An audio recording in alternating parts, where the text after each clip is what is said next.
Good afternoon from Bird Stadium. This is Wayne Viener along with Pat Donohue. It's TerpTalk Tuesday, one of the last ones of the year. It's the last home game coming up.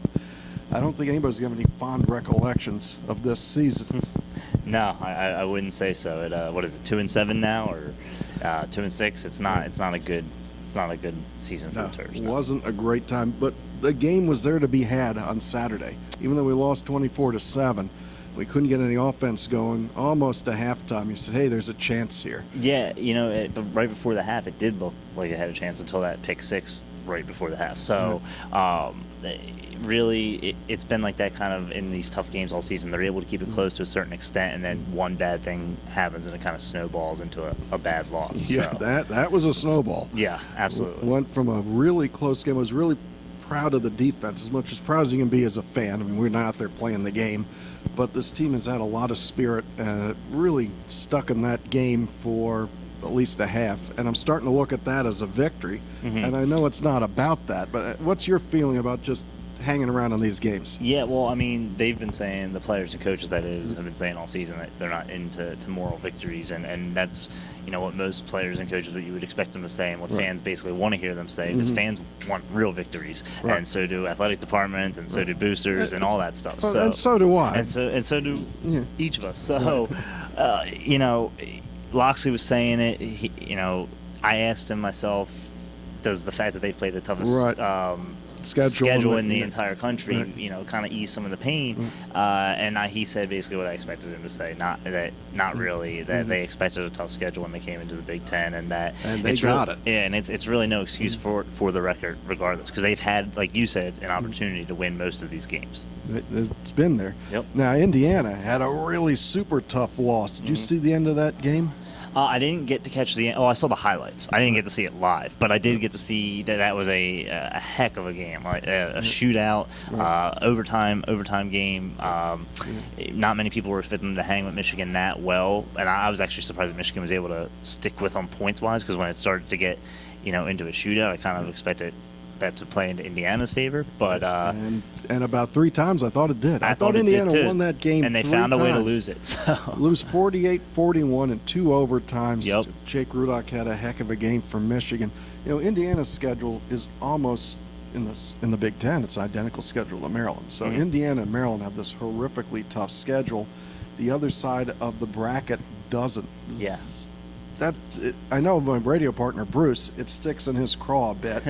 There's not much we can do about it. There's not much you can do. But have you taken notice of that? Oh, I mean, you can't help but take notice, but at the same time, like you said, it's not something you can really do anything about. So you can't really let it, can't worry about it, can't let it bother you. It's the luck of the draw. It should mean that they, won't have as tough of a schedule either the next season or the following season. So, for those of you listening at home, this is Wayne Viener with Pat Donohue. This is the Rivals Terp Talk podcast, TerpTalk Tuesday live. Let me bring up some of the names you're going to hear about from Indiana on Saturday. This Nate Sudfeld really can, at least on Saturday, he could really throw the ball. He's got about 2,500 yards passing, 16 touchdowns.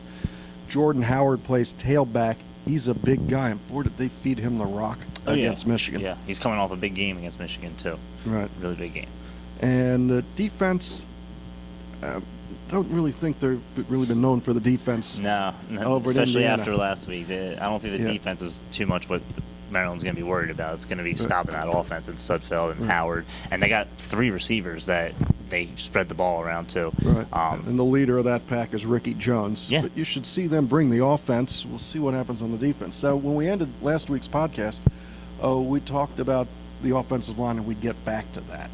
What's your impressions? I know that the coach talked about Damian Prince. I don't know if he mentioned Gray, but what do you have to say about Prince? Well, Prince, we got to speak with him today too, and he's a pretty mature young man for just being a redshirt freshman. He seems to understand his importance to this team, especially moving forward, and he's still developing. That's the main takeaway. He's not nearly a finished product yet, and he understands that too. He's not. He's still in his second year of college and kind of adapting to the overall atmosphere of being a college athlete and having to step into such an important role right away. He's started most of the games that he's been healthy for this season.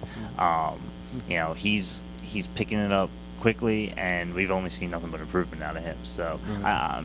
he's one of the guys I'm excited for moving forward. Him and Derwin Gray. And that video will be up on the Terrapin Sports Report Absolutely, site? yeah. We will have a full interview video with Damian Prince from today up on our site, for sure. Okay. So you have a list of the seniors for those who play, and we don't have the entire roster here, but who's playing their last home game? Yeah, well, just based on the 2 deep here, there's 10 of them. I don't know, you want me to list Sure, them all? go through Okay. them. All right, well, we got you got Ryan Doyle and Evan Mulrooney on the offensive line, and Stephen Gromer will be backing up Evan Mulrooney at center. And then you got Andrew Zeller also on the offensive line with them. Brandon Ross in the backfield. And on the defensive side, we got Avery Thompson and Anthony Nixon, AJ Hendy, and Sean Davis. And then, of course, Brad Craddock. Brad Craddock probably not going to. Probably not going to play. He's on the list. But he's on the list. Yeah. So we got to the tailback position there. Who they have listed as the backup is Ty Johnson after that knee injury. Yeah. So Wes Brown, you get any background on what happened? I don't, other than the official release. Other than the statement, yeah, and that's what Loxley stuck with today. So no information on the details. Who knows when those will come out, if at all. Right. I'm sure at some point we'll hear something about it. Yeah, But it's a shame. I it is a really shame. like that. He's an extremely personable young man. He is. He's a good interview, and he's a polite kid, and you don't know what else is going on off the field necessarily, but he, from every interaction I've had with him, he's a very nice young man. So it's unfortunate to see it happen to him. Yeah. So tonight, as we switch over, even though we're at the football side, we'll switch over to basketball for a second. Does Georgetown, Maryland mean anything? I know the last time we did this was Penn State, Maryland in football. Does Georgetown mean anything to you in basketball? Oh, yeah, it means a lot to especially the people in this area. I mean, D.C., a lot of people don't look at it this way because football has grown to such a, especially in pro football, the Redskins fans are crazy around here, and you got the Ravens as well winning championships. People kind of think Maryland's a football state, but really this is the whole D.C. metro area and Baltimore.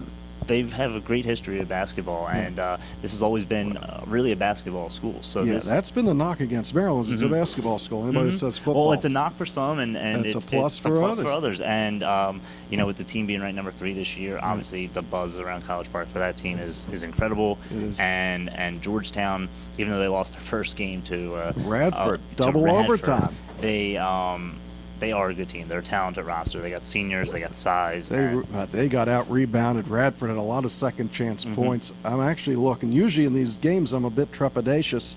I'm going to throw caution in the wind. I think you got a 20-point Maryland win tonight. I don't want to get too. You got to be happy about something. Well, yeah, no, I agree. I think it's going to be a great season. Win or lose this game for Maryland, I think it's going to be a great season. And I think the potential for a blowout win is there. I don't see them getting blown out themselves, but they're going to be playing against a very almost as desperate as you can be second game of the season Georgetown team, and a team, like I said, that has the size, has the senior leadership, and a good coach in JT3. So the Terps need to come prepared tonight, that's for sure.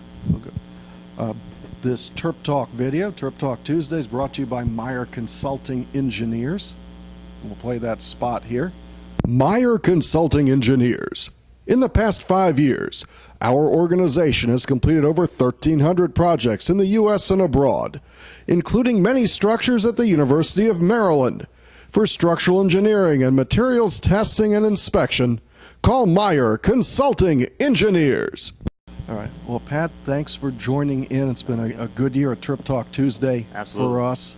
I guess the biggest thing is going to be who ends up being the coach with no bowl game coming up. And when that news breaks, try and get back together and take a look at what that means for Maryland going forward. Thanks for being on Terp Talk. Thanks for having me. And go Terps. Beat the Hoyas tonight. Do me a favor. Thanks. We hit Terminus!